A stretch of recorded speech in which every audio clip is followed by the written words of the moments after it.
What's up, everybody? Zach and Sydney from Half Pace Outdoors. So we all want to know what's wrong with me, right? Right. Why do I walk the way I do? Well, I got my medical records finally, so I can explain that to you guys. So let's get a little fire going and have a chat.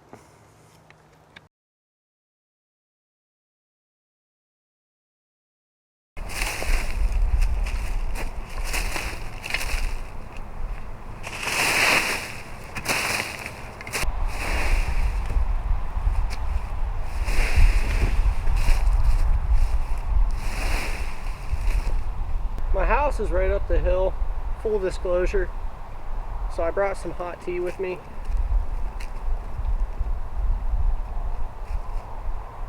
Some really hot tea.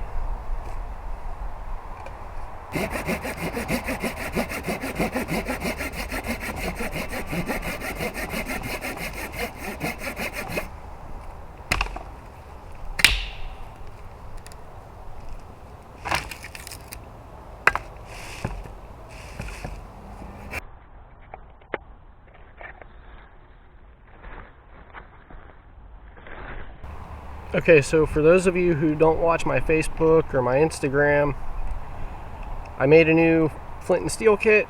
We did some char cloth out of denim, which to me works a whole heck of a lot better than like t-shirt material or cotton batting for me personally. It's just what works better for me.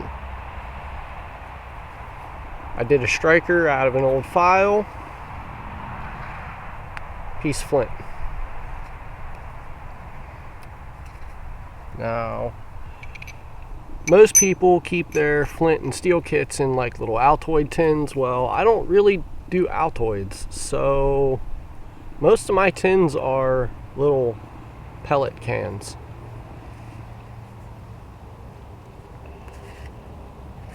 And what I like is it's actually a screw on top, so you have maybe a little bit more water resistance.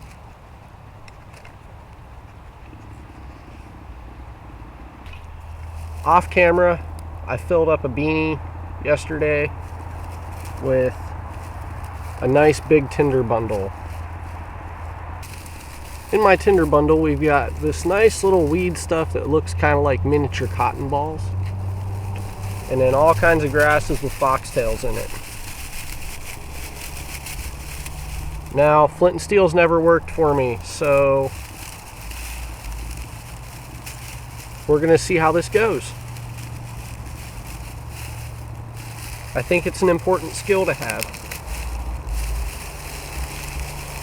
So let's get our bird nest ready.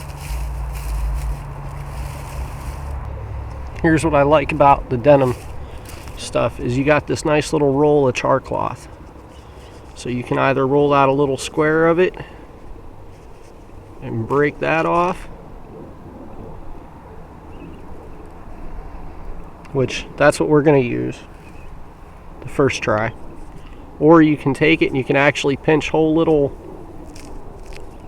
like rolls of it, and this gets super hot. So either way, it works really good. Now, I watched Coal Cracker Bushcraft to get this method to figure it out. Except for the file striker. He uses an actual like curl around your knuckle type striker. I watched Jay and the Sticks to learn about the denim char cloth. Things to keep in consideration when you're trying to do this is you got to find the sharpest edge on your flint that you can. You want the sharp edge. Mine's got a bunch of sharp edges on it, so.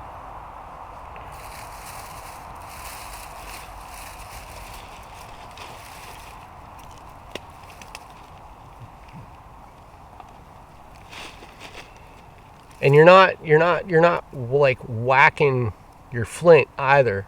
The idea behind this is that you're trying to file your steel down with the sharp edge of your flint.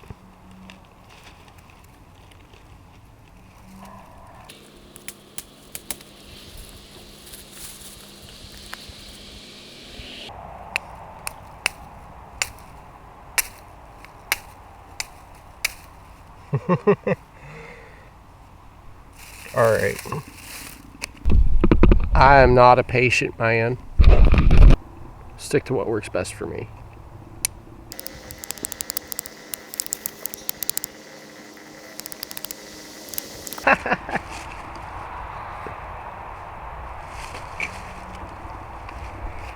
I'm still learning this.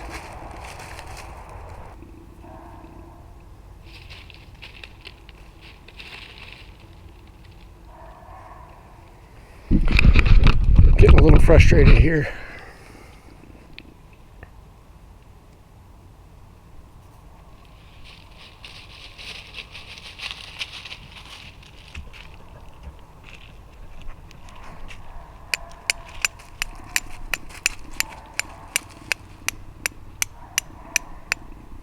Oh, there we go.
I'll be honest there for a minute, I didn't think I was gonna get it.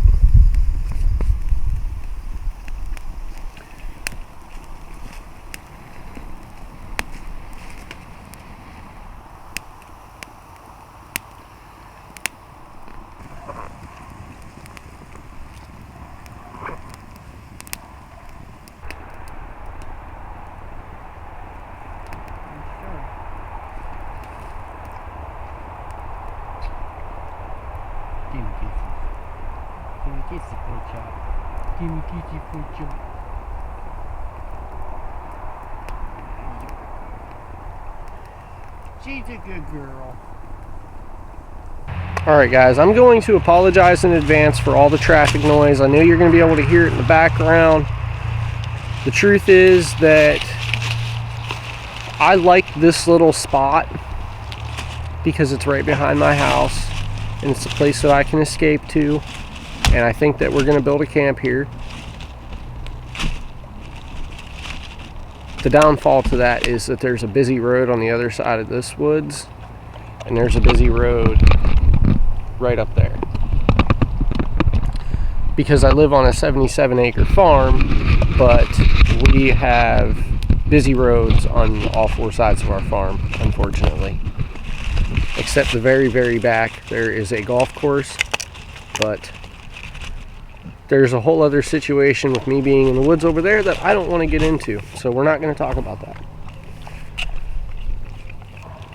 The whole reason we came out here today is because, I mean, if you've been following my channel or know me personally, you know that I have a disability. Well, I hate that word. I absolutely hate that word because I am not a disabled person. I don't feel that it's a mindset, guys. I don't identify as disabled or handicapped. I'm a cripple. I'm a cripple. I don't care. It's just how it goes. I'm a cripple. So I dug out my medical records because I am 14 years post surgery. I didn't have an injury, so to say. I had 2 spinal cord surgeries. I left my 2004 sheet back at home on accident, but I've got this one, encounter date 4/26/2006. Patient is a 17-year-old male, spinal cord tumor resection in 2003. So I even had that wrong, 2003, not 2004. Spinal cord tumor resection in 2003. What they did was I had let me see, I know the term is in here. I'm going to butcher this word all up. I had a myxopapillary appendinoma.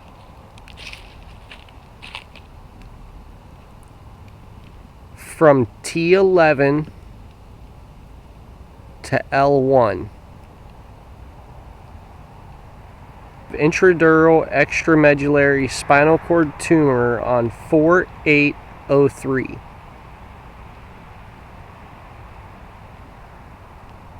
So I had a myxopapillary appendinoma, that's the technical name for the tumor, between vertebrae number, it went in T11, T12, and L1. The very important information that I don't think you guys need to see, which is really just the top half. So let's see if I can get this on camera right there. Myxopapillary appendinoma, T11, T12, and L1. So that was my first spinal cord surgery. What they did was that was wrapped around my spinal cord. So what they had to do is they had to go in and they had to cut that tumor off of my spinal cord and burn what was left there. In order to do that, they had to cut 3 of my vertebrae in half. So I have 6 little screws, 1 on each side of the vertebrae, to my knowledge. Like I said, that surgery was in 2003. That's 16 years ago now. So cut my vertebrae in half, take the oral. We're going to see if I don't pass out for this, because when I start talking about this stuff, I get a little lightheaded. Let's try to get through this. I can usually get through the first surgery with no problems. It's the second surgery. You guys might actually see me pass out on camera, but we'll see what happens. Sometimes I can hold it together. I already passed out once today while I was reading this stuff, looking for the exact papers. 3 years later, I recovered from that surgery perfectly fine. You know, I went right back into hikes with Boy Scouts and hunting and running all through the woods, and back on 4-wheelers and bikes and doing everything that an American boy should be doing. So we started doing these 15-mile-a-day hikes with Boy Scouts. Let me go feed the fire.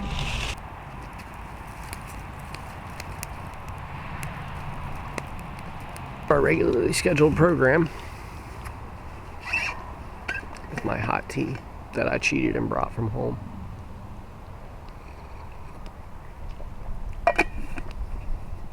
Oh my gosh, it's still really, this is like melt your lips off hot. All right, so let's see if we can get through talking about the second spinal surgery.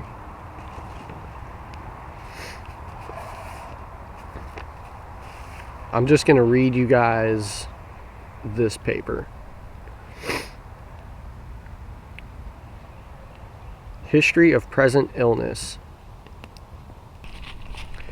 Patient is a 17... Oh, please don't knock my tea over. You are such a klutz, dog.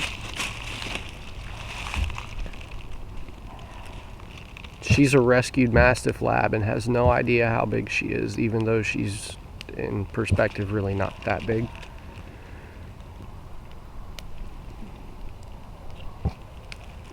What's out there? Go see what's out there. Go see what's out there. What's going on out there? She's still learning how to be in the woods. For repair, I'm just going to start that all over. History of present illness. Patient is a 17-year-old male. Spinal cord tumor resection in 2003. Here for a consult from Dr. Benzel for preoperative evaluation for repair of spinal AV fistula to be performed on 5/1/06. Patient has been having worsening numbness and weakness in lower extremities for past 1 to 1.5 years, which that's how long it took for all the nerve damage to happen. My foot went numb, my left foot went numb, it crept up my left leg, it went down my right leg, and then I started losing muscle mass and I lost my ability to walk. In conus and congested epidural veins. Spinal angiogram in 3 of 2006 showed the AV fistula. Dural AV fistula.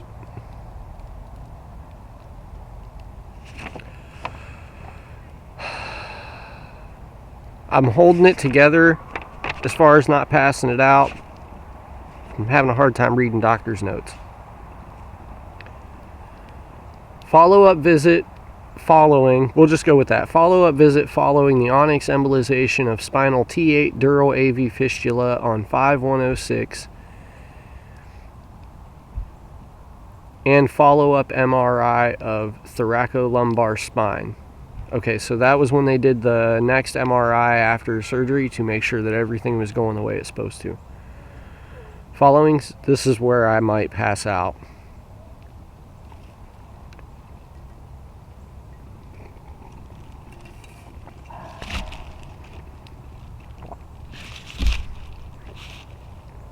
Stay standing, T. Following successful embolization of AV fistula, he was discharged to rehabilitation on 5/5/06 with stable left weakness and urinary retention difficulty. So after surgery, I lost use of my bladder. Not use. I have to use intermittent catheters. I can't drain my bladder. So, what does all of that mean?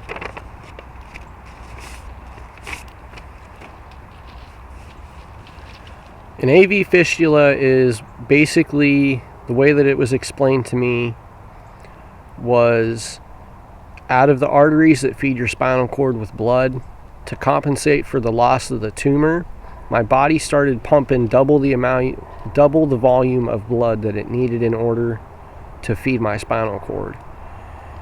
And instead of removing the blood in the same pace that it was pumping the blood in, it made my nerve cord swell up and did a whole bunch of damage. So when this all started happening, the doctors told me I had 2 options. We could do the surgery now, or we could wait until I lost the use of my legs, because the rarity of what happened to me at the time, the surgery was still considered experimental. So I looked at it like, I'm going to get as much use out of my legs as I possibly can, and I went until I had lost total use of them. I was not able to walk when I went in for my surgery.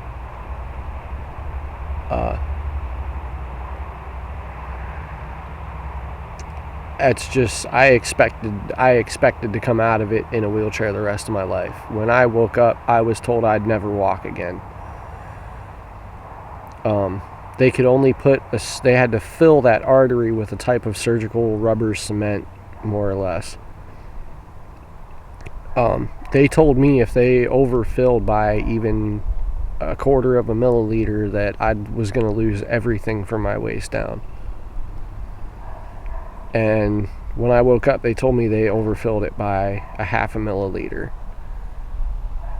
I had 5% muscle response and nerve reflex out of my left leg, and my right leg was absolutely 0%. There was no muscle tone, no reflex response, nothing. It took me 4 days, and I was going down the hallway on a walker. So they shipped me off to physical rehab, and here I am 14 years later. I have found ways to do what I love to do. You know, I might get there a little bit slower, or I might hunt a little bit closer to the road. You know, I use a sled, and my work dogs, like, they're not just companions. My dogs are work dogs. They're not service animals. They're work dogs. I don't tote them around as service animals. They don't wear service animal vests. They are working dogs. Sydney's still in training, but Stunt has been working. He's been pulling milk jugs ever since he was like 12 weeks old. I've just custom made him harnesses, and he retired at 8 last year. So I had those surgeries when I was 17. I got out of the hospital 2 days before my 18th birthday, and I'm now 31. So take that as you will. It's my story. I don't consider it a sad story. I'm not sour that it happened to me. I don't let it hold me back. I might let it slow me down, but I don't let it hold me back.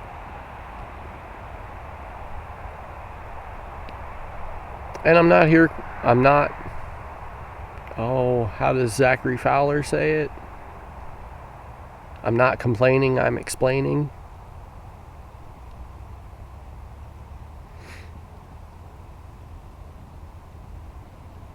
So yeah, I hope you guys continue to follow along and watch the channel grow.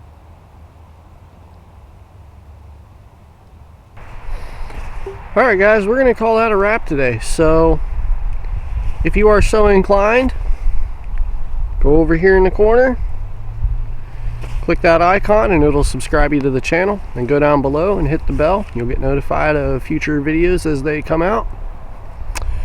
We will see you on the next one. Don't forget to stop over at the giveaway video if you're a new subscriber and get involved in that. I'll leave a link in the description. Give me a thumbs up if you guys like the video. Go check out the rest of the channel. That's all we're going to say for now. Talk to you later.